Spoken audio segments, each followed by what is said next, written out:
The morning started like any other at Clarence House. Staff members moved quietly through the grand hallways, preparing breakfast and arranging fresh flowers in crystal vases. Outside, tourists gathered near the gates hoping to catch a glimpse of royalty. Nobody knew that within hours this peaceful residence would become the center of the biggest scandal the royal family had seen in decades.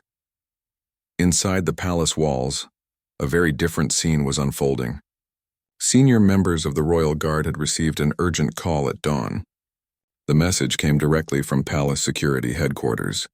Something unusual had been detected in the inventory records of the late Queen's personal collection. Valuable items were missing, and the trail led somewhere nobody wanted to look. Captain James Morrison had served the royal family for 20 years.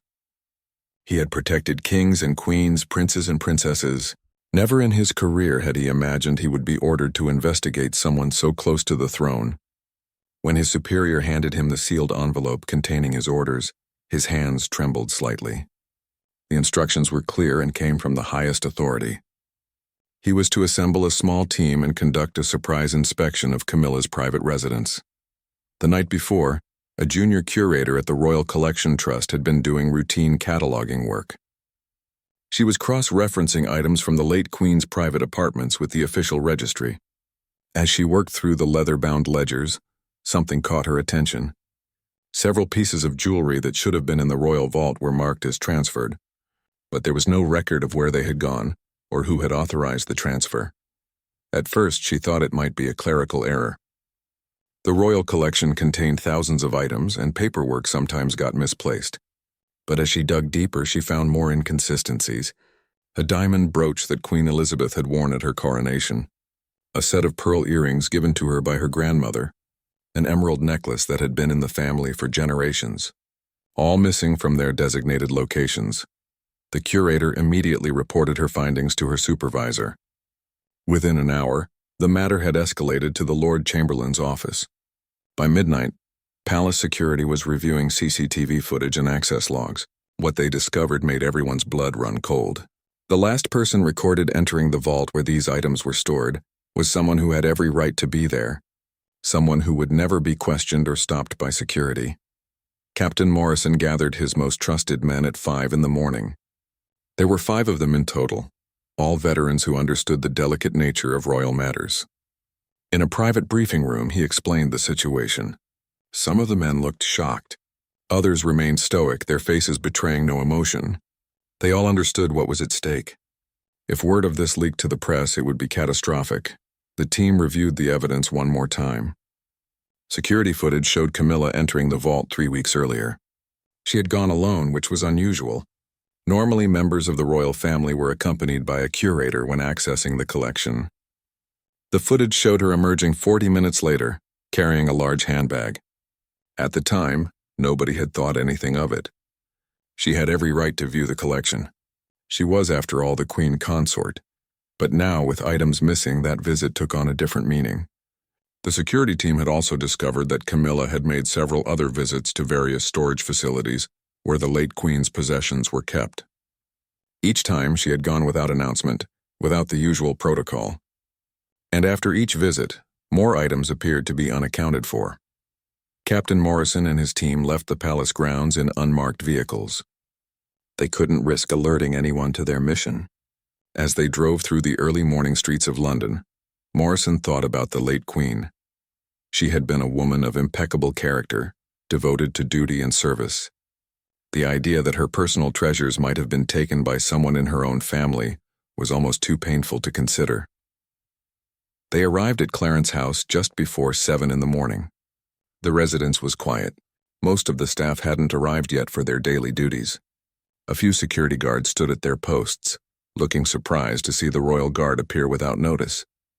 Captain Morrison showed them his authorization. The guards stepped aside immediately, their faces pale with worry. The team moved through the building with practiced efficiency. They had studied the floor plans the night before. They knew exactly where Camilla's private apartments were located. As they climbed the grand staircase, Morrison's heart pounded in his chest. He had faced armed intruders, dealt with security threats, and protected royals in dangerous situations. But nothing in his training had prepared him for this moment. They reached the door to Camilla's private sitting room. Morrison knocked firmly, following proper protocol even in these extraordinary circumstances. There was no answer. He knocked again, louder this time. Still nothing. He tried the handle and found it unlocked. The door swung open silently on well-oiled hinges. The sitting room was elegant and beautifully decorated. Morning light filtered through tall windows, casting long shadows across the Persian rugs. Everything seemed perfectly normal. But then Morrison noticed something odd. There was a door at the far end of the room, slightly ajar. Light spilled out from whatever room lay beyond, and he could hear sounds, soft noises that suggested someone was moving about. The team exchanged glances. Morrison gestured for two men to stay by the entrance while he and the others advanced toward the door. As they got closer, the sounds became clearer. Someone was definitely in there, and they seemed to be handling objects, moving things around. There was a faint clinking sound, like metal touching metal or glass touching glass. Morrison reached the door and peered through the gap. What he saw made him freeze. The room beyond was a small private study, but it had been transformed into something else entirely. Tables and chairs were covered with items, glittering objects that caught the morning light. Even from a distance, Morrison could see the unmistakable gleam of precious stones and the warm glow of gold. And there, in the center of the room, stood Camilla. She was dressed in a silk dressing gown, her hair not yet styled for the day. In her hands, she held a magnificent sapphire necklace, holding it up to the light and examining it closely. Around her, spread across every available surface, were dozens of other pieces: brooches, rings, necklaces, tiaras, bracelets, a treasure trove of royal jewels. Morrison pushed the door open fully. The hinges creaked slightly, and Camilla spun around, the necklace still clutched in her hands. For a moment, time seemed to stop. Their eyes met across the room. Her face went through a rapid series of expressions: shock, fear, anger, and then something else. Something that looked almost like resignation, as if she had known this moment would eventually come. The silence in the room was deafening. Captain Morrison stood in the doorway with his team behind him, while Camilla remained frozen in place, the sapphire necklace still dangling from her fingers. Nobody moved. Nobody spoke. The weight of what was happening seemed to press down on everyone present. Finally, Camilla found her voice. It came out surprisingly steady, though Morrison could see her hands trembling slightly. She asked what they were doing in her private apartments without permission. There was an attempt at royal authority in her tone, but it rang hollow given the circumstances. Morrison could see her mind working, trying to find a way out of this impossible situation. Captain Morrison stepped into the room, his movements careful and deliberate. He explained that they were there on official business, authorized by the highest levels of palace administration. His eyes swept across the collection of jewels scattered throughout the room. He recognized several pieces immediately. The sapphire necklace in her hands had been one of Queen Elizabeth's favorites. She had worn it for a portrait that now hung in the National Gallery. Camilla's face hardened. She set the necklace down on the table with exaggerated care and drew her dressing gown tighter around herself. She demanded to know the meaning of this intrusion. Did they not know who she was? She was the queen consort. She had every right to access the royal collection. These items belonged to the family, and she was part of that family now. But Morrison was prepared for this response. He produced a folder containing printouts of the security logs and inventory records. He explained calmly that while she did have certain access rights to the royal collection, there were protocols that had to be followed. Items could not simply be removed without proper documentation, and certainly they should not be kept in private residences outside of the official royal properties. As he spoke, one of his team members was taking photographs of the room, documenting everything they could see. Another was making notes, creating an official record of what they had found. Camilla watched them with growing anger and what looked like panic in her eyes. She started to protest, her voice rising, but Morrison continued speaking over her. He pointed out specific items as he moved around the room. A diamond tiara that had been commissioned for Queen Victoria, a ruby bracelet that had been a gift from a foreign head of state, pearl drop earrings that appeared in dozens of official portraits. Each piece he identified carried enormous historical and monetary value. Some of these items were considered national treasures protected by law and recorded in official state documents. Camilla tried a different approach. Her voice softened and she attempted to explain. She said she had only borrowed these items temporarily. She wanted to study them, to understand the history behind them. After all, she would be expected to wear some of these pieces at official functions. She needed to become familiar with the collection. She had meant no harm. It was all a simple misunderstanding. Morrison listened patiently, but his expression remained grave. He explained that borrowing required documentation and approval from the Lord Chamberlain's office. The proper channels existed for exactly these situations. There were curators who could have accompanied her, who could have provided all the historical information she wanted. The fact that she had taken items secretly without following any of the established procedures made this a very serious matter. The conversation was interrupted by the arrival of more people. Palace officials had been alerted to the situation, and now senior administrators were hurrying to Clarence House. Within minutes, the room was filling with people, all looking stunned and uncomfortable. Nobody knew quite how to handle a situation like this. There was no protocol for accusing a member of the royal family of theft. A senior advisor, Lord Pemberton, took charge. He was an elderly man who had served the royal family for decades. He asked everyone except Morrison and one other guard to leave the room. He wanted to speak with Camilla privately. Morrison hesitated, but Lord Pemberton insisted. This was now a matter that required delicate diplomatic handling, not just security procedures. For the next hour, voices could be heard from behind the closed door, sometimes raised, sometimes calm. The guards and officials waited outside, speaking in whispers. Staff members who had arrived for work were kept away from the area. A perimeter was established to ensure complete privacy. Everyone understood that what was happening had to be contained at all costs. When the door finally opened, Camilla emerged, looking pale and shaken. She was now dressed properly, though her outfit seemed hastily assembled. Lord Pemberton followed her out, his face grave. He announced that an inventory would be conducted immediately. Every item in the room would be documented and returned to the proper storage facilities. Camilla would cooperate fully with the investigation. But the bigger question remained unanswered. Why had she done this? What possible reason could she have for secretly collecting these treasures? Lord Pemberton had gotten some answers during their private conversation, but he shared nothing with those waiting outside. He simply instructed Morrison and his team to begin the careful process of cataloging and packing the items for transport back to the royal vaults. The work took hours. Each piece had to be photographed from multiple angles, recorded in detail and carefully wrapped for transport. Specialists from the Royal Collection Trust were called in to assist. They worked in stunned silence, hardly able to believe what they were seeing. Some of these items hadn't been seen outside the vaults in years.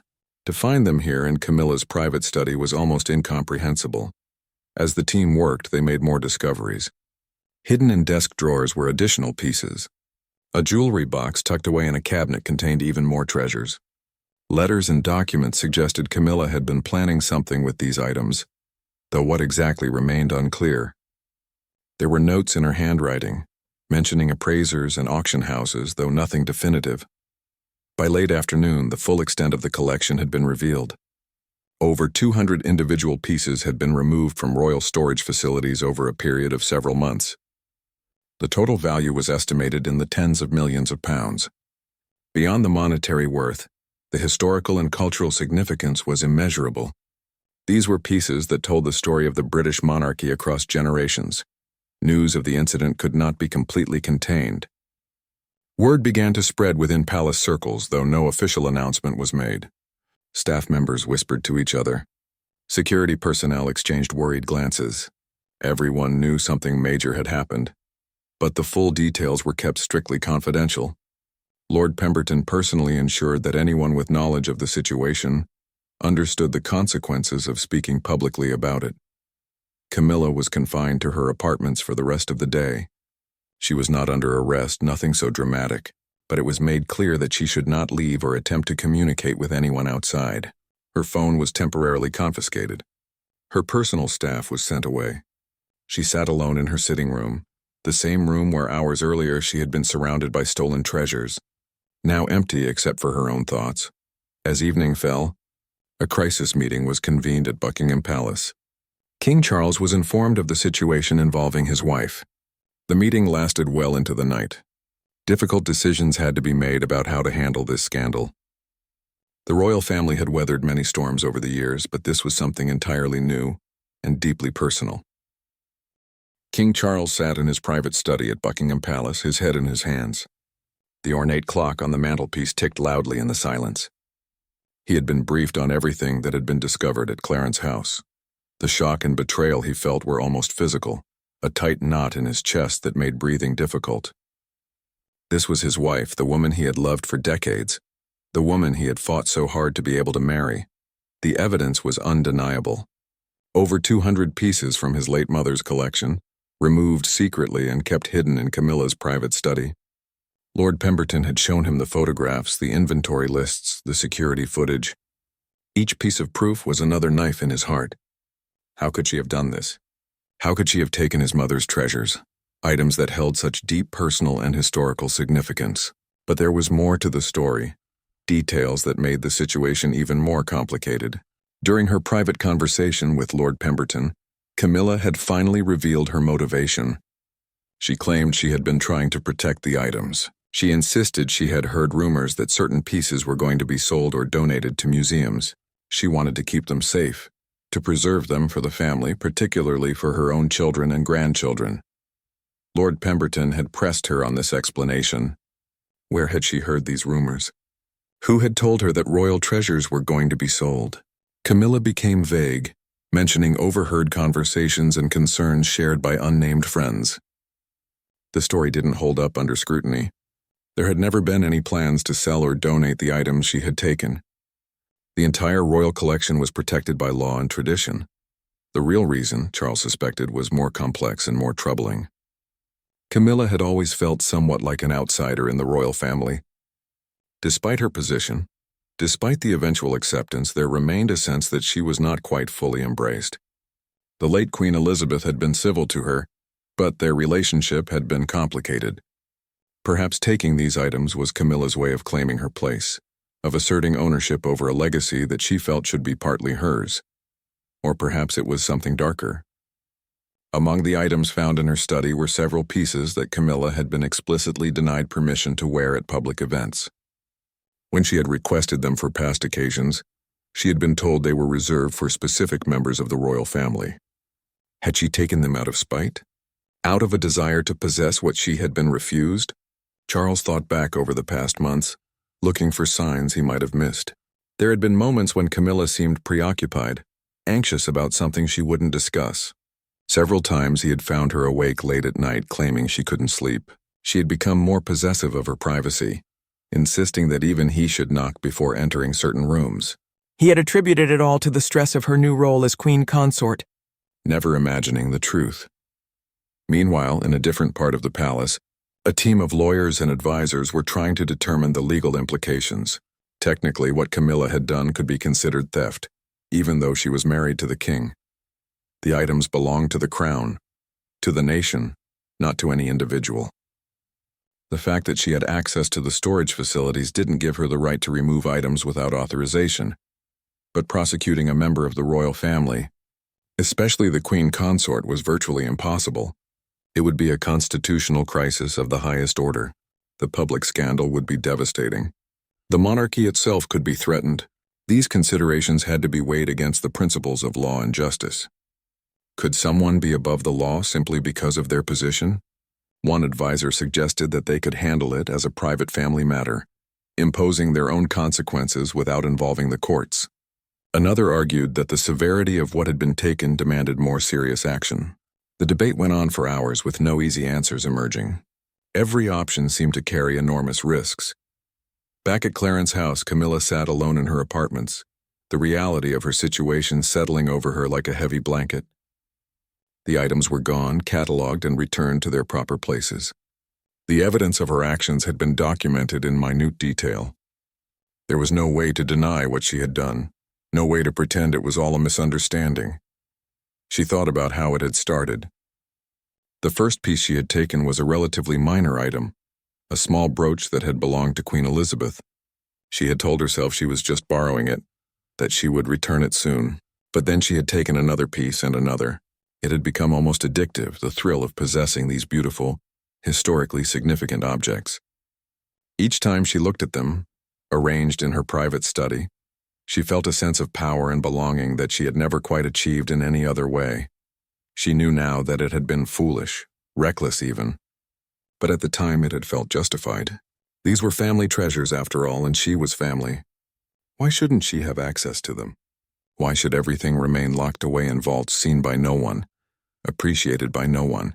In her mind, she had been rescuing them from obscurity, but she also knew there was a deeper truth she was avoiding. Part of her had wanted to claim these items as her own, to possess a piece of the royal legacy that had always seemed just out of her reach. Despite marrying Charles, despite becoming queen consort, she still sometimes felt like an interloper, someone who didn't quite belong. The treasures had been a way of making herself feel more legitimate, more connected to the institution she had joined. As night fell, Charles finally made his way to Clarence House. He had to see his wife, to hear her explanation directly, to try to understand how this had happened. The guards let him through without question, though their faces showed concern and sympathy for their king. They knew he was walking into one of the most difficult conversations of his life. Camilla rose when he entered her sitting room. For a moment, they simply looked at each other. The silence stretched between them, filled with unspoken questions and accusations. Finally, Charles spoke, his voice tired and sad.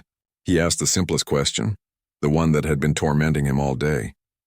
Why? Why had she done this? Camilla's composure, which she had maintained throughout the day, finally cracked. Tears began to fall as she tried to explain. She spoke about feeling inadequate, about the pressure of her position, about wanting to feel more connected to the royal heritage. She talked about how beautiful the items were, how wrong it seemed that they were hidden away. She admitted that she had made terrible decisions, that she had let her emotions override her judgment. Charles listened, his expression unreadable. Part of him wanted to comfort her, to hold her and tell her everything would be all right. But another part of him felt betrayed and angry. These were his mother's treasures, items that carried memories of her life and reign. Taking them wasn't just theft. It was a violation of something sacred and personal. He asked her about the documents they had found, the notes mentioning appraisers and auction houses. Had she been planning to sell the items? Camilla adamantly denied this. She insisted those notes were from early on, when she had been trying to understand the value of what she had, but that she never intended to actually sell anything. She claimed she always planned to return the items eventually, though she couldn't explain when or how she had planned to do that. The conversation went on for hours. Questions were asked and answered, though many answers raised more questions. Tears were shed. Voices were raised. Periods of silence fell between them like stones. By the end, Charles was no closer to understanding how his wife could have done this. All he knew was that their lives had changed irrevocably. The following morning brought no relief from the crisis that had engulfed the royal family. If anything, the situation had become more complicated overnight. As palace officials gathered for another emergency meeting, new information had come to light that deepened the mystery surrounding Camilla's actions. A security analyst reviewing the complete footage from the royal vaults had discovered something troubling. On several occasions when Camilla had entered the storage facilities, she had not been alone. The footage showed her accompanied by another person, though the individual's face was never clearly visible. They had been careful to avoid the cameras, suggesting they knew where the surveillance equipment was positioned. This revelation changed everything. If Camilla had an accomplice, the situation was far more serious than anyone had initially thought. It suggested planning and deliberation rather than impulsive actions. It implied that this might have been more than just one person's misguided attempt to connect with royal heritage. Perhaps there had been a more sinister motive all along. Lord Pemberton returned to Clarence House with this new information. He needed answers, and he needed them quickly. The longer this investigation continued, the greater the risk of public exposure.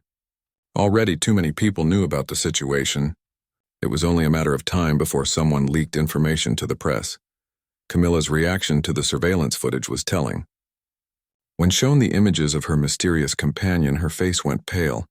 She seemed genuinely shaken, though whether from surprise or from being caught in a deeper deception was unclear. She insisted she had acted alone, that there had been no accomplice.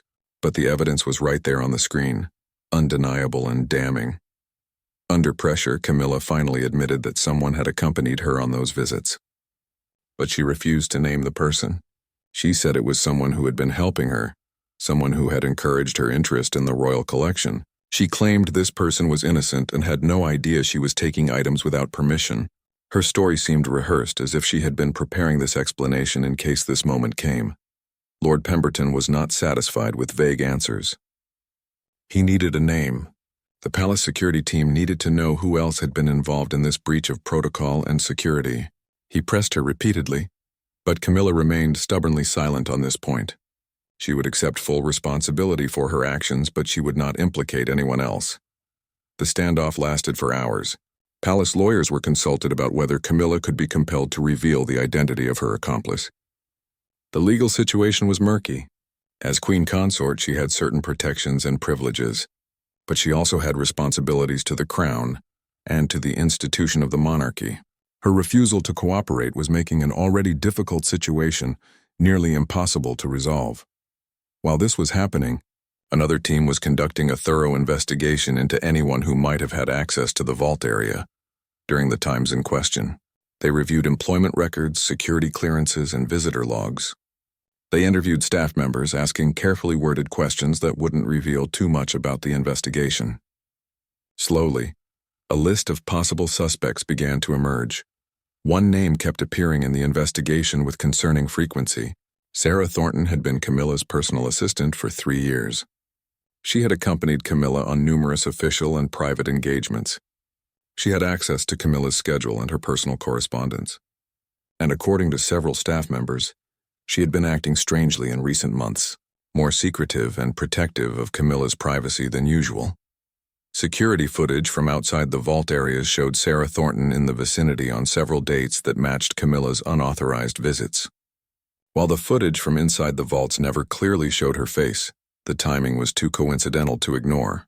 When investigators compared the physical build and height of the mystery person in the vault footage with Sarah Thornton, they found a match. Confronted with this evidence, Lord Pemberton returned to Camilla one more time. He laid out what they had discovered about Sarah Thornton. He explained that her assistant was about to be questioned, possibly arrested. If Camilla wanted to protect her, remaining silent was no longer an option. The truth was going to come out whether Camilla cooperated or not. Finally, Camilla broke. Yes, it had been Sarah in the vaults with her, but she insisted that Sarah had been manipulated, convinced that what they were doing was acceptable. Camilla claimed she had told Sarah that she had permission to view and temporarily borrow items for study purposes. Sarah had trusted her employer and had simply been helping her carry and catalog the pieces. She was innocent of any wrongdoing. But as investigators dug deeper into Sarah Thornton's background, a more complex picture emerged. Sarah had been working on the side as a consultant for a luxury auction house. She had expertise in appraising historical jewelry and artifacts. Her employment with Camilla had given her unprecedented access to information about the royal collection. Had she been using Camilla, encouraging her to take items that could later be valued or even sold? When Sarah Thornton was finally brought in for questioning, she told a very different story than Camilla had. According to Sarah, Camilla had known exactly what she was doing from the beginning.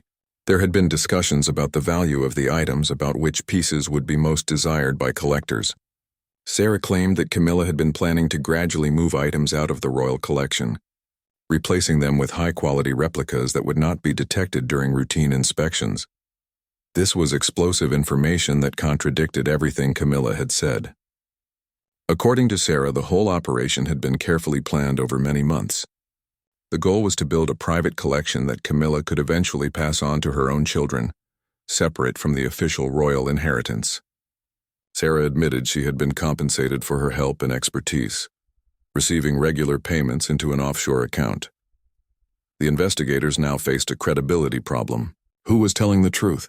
Was Camilla the mastermind, as Sarah suggested, who had been planning an elaborate scheme to steal royal treasures? Or was Sarah the manipulator, who had taken advantage of Camilla's insecurities and desire to connect with royal heritage?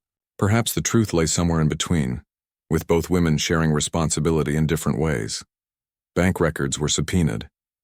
Camilla's personal accounts showed several large withdrawals in recent months, always in cash, with no clear explanation for how the money had been spent. When asked about these transactions, Camilla claimed they were for personal shopping and gifts, but she could provide no receipts or details. The amounts matched closely with the deposits into Sarah's offshore account. Meanwhile, the investigation uncovered something else. Several high-quality replica pieces were found stored in a rented unit under a false name. The rental was traced back to Sarah Thornton through security footage from the facility. The replicas were of items currently in the royal collection, pieces that had not yet been taken. This suggested that the plan had been ongoing and that more thefts were intended. This discovery made the situation even more serious.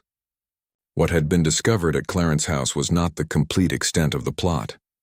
There had been plans to take more to continue the deception indefinitely.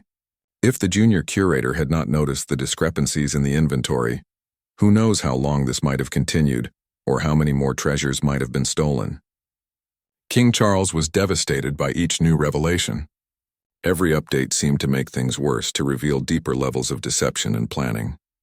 The woman he had married, the woman he had defended against critics for so many years, had been involved in something that went far beyond a simple mistake or moment of weakness. This had been deliberate, calculated, and sustained over a long period. He was forced to consider possibilities he had never imagined. Had Camilla married him, at least in part, for access to the royal collection? Had her professed interest in royal history been genuine, or had it been cover for more mercenary intentions? Could he trust anything she had told him over the years? These thoughts tormented him as he tried to decide what to do next. The scandal could no longer be contained within palace walls. Despite strict orders for secrecy, whispers had begun to spread throughout royal circles. A journalist with connections to palace staff received an anonymous tip about unusual activity at Clarence House. Although they had few details, they knew something significant had happened involving the Queen Consort and royal security. Lord Pemberton and the crisis management team worked frantically to stay ahead of the story. They knew they had perhaps 48 hours before something appeared in the press. Once that happened, the situation would spiral beyond their control. They needed to make decisions quickly about how to handle both the legal implications and the public relations disaster that was looming. Sarah Thornton had been taken into custody, though not officially arrested. She was being held in a private security facility while the investigation continued. Her lawyer had been allowed to meet with her, and he was already making noise about her cooperation and her willingness to testify in exchange for leniency. This put additional pressure on everyone involved. If Sarah decided to go public with her story, it would be catastrophic. Camilla remained at Clarence House, essentially under house arrest, though no one used that term. She was allowed no visitors except for her lawyer and King Charles. Her children had been told that she was unwell and needed privacy to recover. They accepted this explanation for now, but questions would soon arise. How long could she remain hidden away before people demanded answers? The replicas found in the storage unit were being carefully examined by experts from the Royal Collection Trust. The quality was exceptional, almost indistinguishable from the originals without close inspection. Whoever had made them was highly skilled, with access to detailed photographs and measurements of the real pieces. This suggested the conspiracy might extend even further, involving craftspeople who specialized in creating such forgeries. Investigators traced the replicas to a small workshop in Belgium, run by a master jeweler with a questionable reputation. When questioned, he admitted to creating the pieces, but claimed he thought they were for a film production. He had been paid in cash by a woman matching Sarah Thornton's description, who had told him they needed historically accurate props for a period drama about the British monarchy. His story seemed plausible, and there was no evidence he knew the true purpose of his work. As more details emerged, it became clear that Sarah Thornton had been the operational mastermind behind the scheme. She had researched every aspect, from how to access the vaults to how to create convincing replicas. She had cultivated the relationship with Camilla carefully over years, positioning herself as a trusted confidant who understood and supported the Queen Consort's struggles with her position. But Camilla's role could not be minimized. She had been a willing participant, even if she had been manipulated to some degree. She had known that what she was doing violated protocol and law. She had gone along with the deception, had actively participated in removing the items, and had kept them hidden in her private apartments.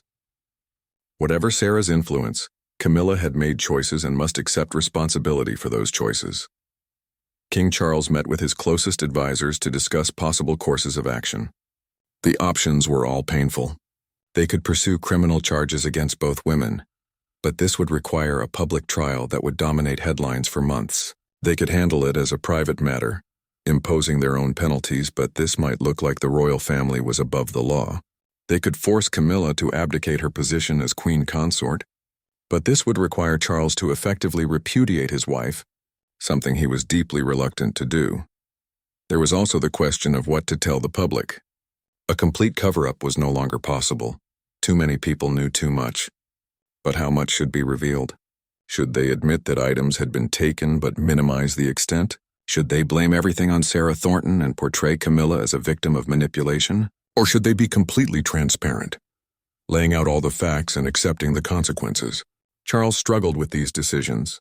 His personal feelings for Camilla warred with his duty as king.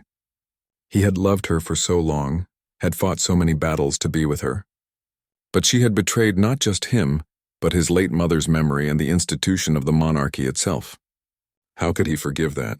How could he ask the British people to accept her as their queen consort knowing what she had done? In a private meeting with Camilla, Charles laid out the stark reality of their situation. He explained the evidence against her, the testimony from Sarah Thornton, the discoveries about the replicas and the planned future thefts. He told her that her options were limited, and that difficult decisions had to be made quickly. He asked her, perhaps for the last time, to tell him the complete truth about everything. Camilla finally broke down completely. Through tears, she admitted that while Sarah had encouraged and facilitated her actions, the initial impulse had been her own. She confessed to feelings of inadequacy that had haunted her throughout her time as a royal. She had wanted to feel truly connected to the monarchy, to possess something of its legacy in a way that felt real and tangible. The treasures had become an obsession, a way of validating her position and her worth. She admitted that discussions about the value of the items had taken place, and that at times she had fantasized about having a private collection separate from official royal assets. But she insisted she had never actually intended to sell anything or permanently deprive the crown of these treasures. She claimed she had been planning to return everything eventually, though she acknowledged this plan had been vague and kept getting postponed. Charles listened with a mixture of sadness and anger. He believed parts of her explanation but doubted others. The evidence suggested more deliberate planning than she was admitting, but he also recognized genuine remorse and pain in her tears. She had made terrible choices, but she was suffering for them now. The question was whether her suffering was enough, whether it could serve as adequate punishment for what she had done. The crisis team presented Charles with their recommendation. They suggested a middle path that might satisfy various competing interests. Sarah Thornton would be charged with theft and conspiracy, serving as the primary target of prosecution. Camilla would not face criminal charges but would issue a public statement, accepting responsibility for serious errors in judgment. She would temporarily withdraw from public duties while the matter was investigated and resolved. The statement would acknowledge that items from the royal collection had been improperly removed and kept in unauthorized locations. It would explain that procedures had been violated, but would stop short of using words like theft or conspiracy. The items would be confirmed as recovered and restored to their proper places. An internal investigation would be announced, with promises of enhanced security and oversight procedures going forward. This approach would allow the monarchy to maintain some dignity while acknowledging wrongdoing. It would satisfy the legal requirements to some degree, while avoiding a destructive trial. It would give the public enough information to understand that the matter was being taken seriously, while protecting some of the most damaging details. Whether it would work, whether the public and press would accept this resolution, remained to be seen. Charles spent a long night wrestling with his decision. He thought about his mother and what she would have wanted. He thought about the monarchy and its future. He thought about his marriage and whether it could survive this betrayal. He thought about his duty, to his country, to his family, and to himself. By morning he had made his decision, knowing that whatever he chose would have profound consequences for everyone involved. The announcement would be made the following day. A carefully worded statement would be released to the press, Sarah Thornton would be formally charged with crimes related to the theft of royal property. Camilla would face internal consequences but no criminal prosecution. The decision was made, but Charles knew that the fallout was only beginning. The real test would come when the public learned what had happened behind palace walls. The morning the announcement was made, London awoke to headlines that shook the nation. The palace had released its statement at 6 in the morning, hoping to control the narrative before speculation could run wild. But the carefully crafted words could not mask the magnitude of what had happened. The Queen Consort had been involved in the removal of royal treasures, over 200 pieces in total, some of enormous historical and monetary value. The public reaction was immediate and intense. Social media exploded with commentary, theories, and demands for more information. News channels cleared their schedules to provide wall-to-wall coverage. Experts on royal protocol, constitutional law, and British history were wheeled out to offer their perspectives. The palace switchboards were overwhelmed with calls from journalists seeking additional details and clarification. Some people expressed shock and disappointment. Camilla had never been universally loved, but she had gradually won acceptance through years of dedicated service. This revelation seemed to undo all that progress in an instant. Others were less surprised, claiming they had always suspected she was unsuitable for her position. The old controversies surrounding her relationship with Charles were dredged up again, used as evidence of her flawed character. There were also those who defended her or at least sought to understand her actions. They pointed out the immense pressure of her position, the constant scrutiny, the years of criticism she had endured.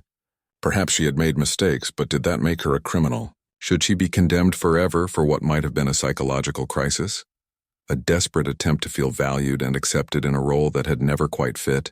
The statement had mentioned Sarah Thornton's arrest and her role in the affair, but the press quickly focused on Camilla as the central figure.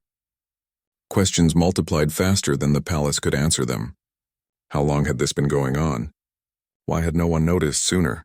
What exactly had Camilla planned to do with the items? Were there other scandals waiting to be uncovered? Each question led to more questions, creating a cascade of speculation and investigation. King Charles addressed the nation that evening in a televised statement. He looked tired and older than his years as he spoke from his office at Buckingham Palace. He acknowledged the gravity of the situation and expressed his personal disappointment and pain. He emphasized that no one was above the law, but also asked for privacy for his family as they dealt with this crisis. He assured the public that all stolen items had been recovered and that measures were being implemented to prevent such breaches in the future. His obvious anguish moved many viewers. Here was a man caught between his duty as king and his love for his wife, between upholding justice and protecting his family. The sympathy for Charles was widespread, though opinions on Camilla remained sharply divided. Some saw her as a calculating thief who had taken advantage of her position. Others saw her as a troubled woman who had made terrible mistakes but did not deserve the vitriol being directed at her. Sarah Thornton's trial became a media sensation. She had decided to cooperate fully with prosecutors in exchange for a reduced sentence. Her testimony provided detailed insights into how the scheme had operated. She described conversations with Camilla about the value of specific pieces, meetings with the Belgian jeweler, plans for future acquisitions. Her account painted Camilla as more involved and more aware than the public statements had suggested. But Sarah's credibility was also attacked by Camilla's lawyers. They portrayed her as a manipulator who had exploited her employer's vulnerabilities. They argued that Sarah had been the driving force, that she had pushed and encouraged Camilla at every step. Text messages between the two women were presented as evidence, showing Sarah repeatedly suggesting which items to take next and offering to handle the logistics. The truth, as often happens, seemed to lie somewhere in the middle. The trial lasted for weeks, with each day bringing new revelations and renewed public interest. Sarah Thornton was ultimately convicted of theft, conspiracy, and fraud. She was sentenced to 6 years in prison, though her cooperation had reduced what might have been a much longer term. The judge's comments at sentencing emphasized that while Camilla bore responsibility for her actions, Sarah had actively planned and facilitated the crimes and had done so with clear criminal intent. Throughout the trial, Camilla remained out of public view. She had withdrawn to a private estate in Scotland, away from the press and the public eye. She was not required to testify. her legal team having negotiated her immunity from prosecution in exchange for her cooperation with the investigation. This deal had been controversial, with many arguing it was evidence of preferential treatment for the wealthy and powerful. The damage to the monarchy was significant, but not fatal. Public opinion polls showed decreased support for the institution, particularly among younger people who saw the scandal as evidence of an outdated and corrupt system. But there remained substantial support as well, particularly among older citizens who valued tradition and stability. The debate about the future of the monarchy intensified, with calls for reform and greater accountability. King Charles made the painful decision that Camilla would not return to public duties for the foreseeable future. She would retain her title as Queen Consort, but in name only. She would not attend official functions, would not appear in public alongside Charles, and would not participate in any royal activities. It was, in effect, an internal exile, a way of acknowledging her wrongdoing without the formal humiliation of stripping her of her position. The separation, both physical and symbolic, placed enormous strain on their marriage. Charles divided his time between his official duties and private visits to Camilla in Scotland. Those visits became less frequent as months passed. They still spoke regularly, but the conversations were reportedly difficult and often ended in arguments or tears. The betrayal had created a wound that might never fully heal. The late Queen's treasures were returned to the royal collection with enhanced security measures. New protocols were implemented requiring multiple authorizations for any access to stored items. Surveillance systems were upgraded. Regular audits were scheduled to ensure nothing could go missing without immediate detection. The goal was to ensure that such a breach could never happen again. A year after the scandal broke, an investigative journalist published a book about the affair. Based on interviews with dozens of people close to the events, it provided the most complete account yet of what had happened. The book was sympathetic to no one, detailing Camilla's choices and their consequences while also exploring the systemic failures that had allowed the situation to develop. The book revealed additional details that had not been public before. It described how close the scheme had come to expanding even further, with plans to access items from other royal residences beyond the vaults where the initial thefts had occurred. It detailed Camilla's increasing paranoia in the months before discovery, her efforts to ensure loyalty from staff members who might have noticed something amiss. It painted a picture of a woman who had become trapped by her own deceptions, unable to stop even as the risks grew greater. Public fascination with the story gradually faded, replaced by new scandals and crises. But within royal circles, the effects lingered. Trust had been broken in fundamental ways. Staff members who had worked for Camilla found themselves under suspicion, their careers damaged by association. Security personnel who had failed to detect the thefts faced disciplinary action or dismissal. The entire institution underwent a painful process of examination and reform. Camilla herself became an isolated figure, rarely seen and seldom mentioned in official communications. There were occasional photographs of her walking alone on the Scottish estate, looking frail and sad. Some reports suggested she was writing a memoir, though no publisher had confirmed this. Other reports claimed she was suffering from depression and was receiving treatment. The woman who had once dreamed of being fully accepted as a member of the royal family had instead become its most notorious scandal. King Charles continued his duties, but those close to him reported that he had changed. He seemed more serious, less willing to trust, more careful in all his interactions. The betrayal had left scars that were visible to anyone who knew him well. He never spoke publicly about his wife's actions beyond that initial statement, maintaining a dignified silence even as speculation continued. The story of the royal treasures became a cautionary tale, referenced in discussions about power, privilege, and accountability. It raised questions about what happens when individuals are given access to priceless cultural heritage without adequate oversight. It challenged assumptions about the character of those in positions of authority. It reminded everyone that trust once broken is almost impossible to fully restore. Years later, when historians looked back on this period, they would see it as a turning point for the British monarchy. The scandal had forced a reckoning with outdated practices and assumptions. It had demonstrated that no position, no matter how exalted, could protect someone from the consequences of their actions. and it had shown that even the most carefully constructed public image could shatter when confronted with undeniable evidence of wrongdoing. The treasures themselves remained,